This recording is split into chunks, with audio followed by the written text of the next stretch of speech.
Yo.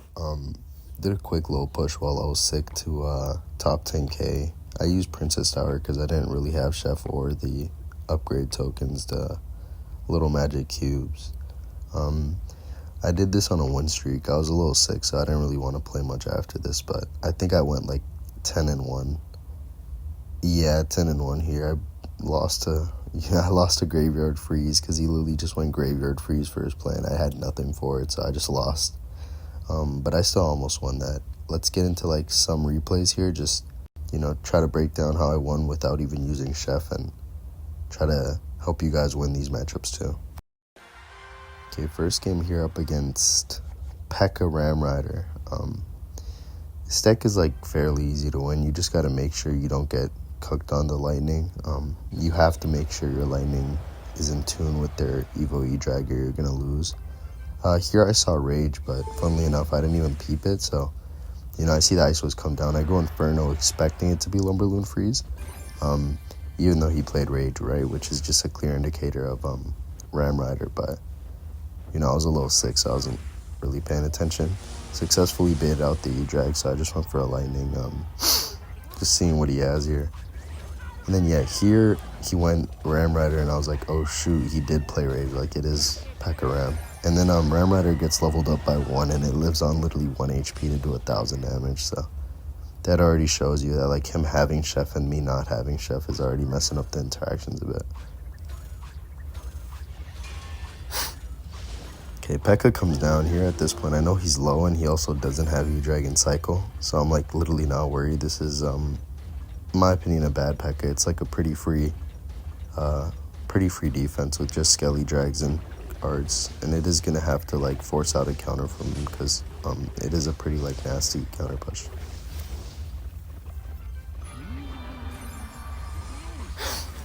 Yeah, here he goes 6 Elixir, so I know like I should be pretty good on Elixir. So I play Inferno Dragon just expecting something to come out. He does play Ram Rider. Here, bro, it happens again. The Ram Rider literally lives on 1 HP and does another 1,000 to my tower.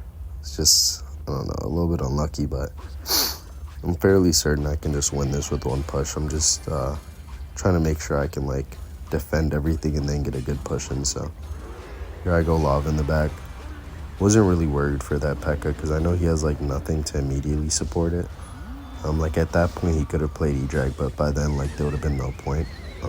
And then Royal Ghost does come down, but I'm like perfectly fine with that. I'm just gonna go in here. I think I go Inferno to bait the E-Drag actually. Yep, Inferno comes down, just hovering my lightning at this point, waiting for the E-Drag to come down. He actually goes guards first, so I go Valk, and then I'm still hovering my lightning. Yep, lightning comes down, and then I immediately lightning it. Or sorry, E-Drag comes down. That's a like very big tip you want to play like I guess according to your playstyle. So you want to play things that force responses out of them because then you don't have to play the guessing game. Like you know exactly what they're going to do. So there, his only counter to I-Drag is E-Drag. So if I want to get a lightning on the tower or just like force him to play a high E-Drag and then get it lightninged away so he doesn't play it whenever I'm low on Elixir, then I have to play the cards which will bait that out. Alright, game here up against Serena. By her banner, I thought she was playing Splash Yard. I usually never recommend Lava first play, but with this hand, I could go Lava in the back, ignore like, if they go in with like a Graveyard opposite, and then just go for like an Inferno Dragon plus Lightning on whatever he uses to support it, because the Valk variation usually runs Ice Wizard, Baby Dragon. Usually Splash Yard players will play both. So my plan here was just to go Lava, get a very nice lightning on the Ice Wiz and the Baby Dragon, and maybe arrows or Inferno Drag to clean up the baby, and I would have been in a crazy good position. But yeah, this is like a crazy matchup. Dude has like 3 of the hardest lava counters all in one, but at this point, I'm like, I still don't know what he's playing. Like, it's a homemade deck, so I'm not gonna go like Gob Cage. I could have gone Gob Cage and taken like close to no damage. I was just scared that like if I did it and I like ended up being low on Elixir, he could potentially have like some win con that I couldn't defend on the opposite lane. So I just saved it just for in case, right? Like against like these homemade decks, I'm willing to take that like damage just to make sure I don't go with tower down. Just because I'm fairly certain most of the time I can just beat them, especially like in this trophy rank. Here, like a weird interaction happens. I was just fully expecting the Gob Brawler to go like fight the Gobstein, but it just, I don't know, like it had a mind of its own. It just ran away.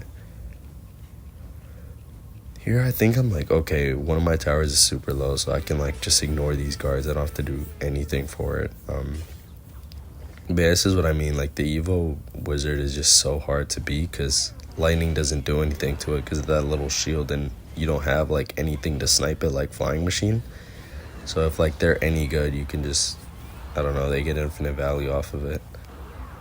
Here I think I just go for the arrows lightning, yeah, because I just see so much lightning value. There's no reason not to. And then because of the Phoenix, I go guards. Here it's still looking pretty good. I've noticed like he hasn't played 2 cards yet, so I'm just waiting to see like what his potential win con is, because at this point I was still assuming he had like a win con. But he still hasn't played those 2 cards, so I'm just playing like a little passive, just trying to play like some defense, not really going in for crazy damage, just trying to, make sure we scope out his deck so that I don't lose. Here I went defensive Lava Hound just to, I guess, give some like pressure while I was able to like force out another card and lightning his wizard, but I missed the lightning, if you noticed, and didn't kill the Phoenix, which was kind of dumb, but what can I do about that? That was my fault. So yeah, he goes in again with the same cards. I've seen Mega Knight now. I'm like, okay, maybe the last card is like Wall Breakers, like I'm not really sure.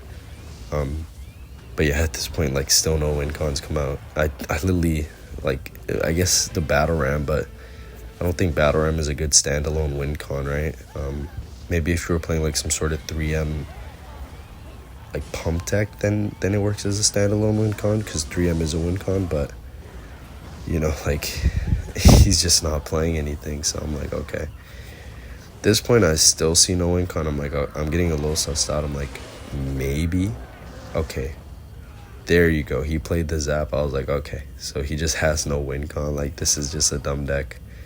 I guess that's a good tip though, maybe, or not maybe, but just make sure you're counting how many cards they've used, at least like a rough estimation, right? Just because if they're not playing a meta deck, you want to know what they have so they don't just beat you with the surprise factor, because usually off meta decks are not good, but the reason people are still successful with them is because they can just cook people with the surprise factor, because maybe you overcommit and then they go in with like, I don't know, like something dumb like Prince Mega Knight at the bridge. But if you're aware of like their cycle, you're playing, defensively until you know what they have, then they can't really do that. So at this point, I'm just like, okay, let me lava for the wizard, because he doesn't really have any good pressure cards that aren't air-based. And then I'm just like playing defensively, knowing that he can't really get damage on me. So I'm just trying to like make sure I just defend. But it should be pretty easy. He has no win con. This is why win cons are kind of necessary, because if you play good defense, there's just no way to break through if you don't have a win con. Yeah, here I'm like, okay, 9 seconds. He has no big spell. Like, I'm just gonna defend.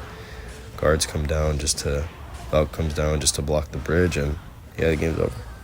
Funnily enough, this dude is like, I think has like top 3K placements somehow with like this deck, but yeah, super weird deck, and I just destroyed him, and he kind of baited me with the splash art.